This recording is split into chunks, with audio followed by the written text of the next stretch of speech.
ამერიკის შეერთებული შტატების პრეზიდენტმა ჯო ბაიდენმა პენტაგონს უკრაინისთვის იარაღის მიწოდების გაზრდა დაავალა. განცხადება ბაიდენის ადმინისტრაციამ მას შემდეგ გაავრცელა, რაც რუსეთმა 25 დეკემბერს უკრაინის ენერგოობიექტებზე მასირებული შეტევა განახორციელა. ბაიდენის თქმით, რუსეთის მიზანი ზამთარში უკრაინაში ენერგოკრიზისის შექმნა და უკრაინის ენერგოსისტემის საფრთხის ქვეშ დაყენება.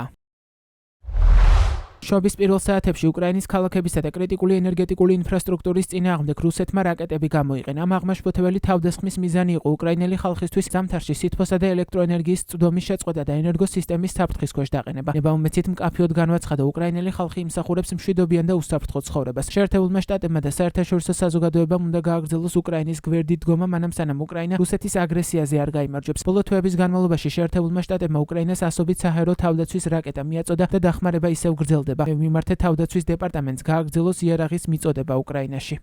პენტაგონის მონაცემებით უკრაინაში რუსეთის ფართომასშტაბიანი შეჭრის შემდეგ 2022 წლის 24 თებერვლიდან 2024 წლის 12 დეკემბრის ჩათვლით ამერიკის შეერთებულმა შტატებმა უკრაინას დაახლოებით 62.9 მილიარდი დოლარის სამხედრო დახმარება გაუწია.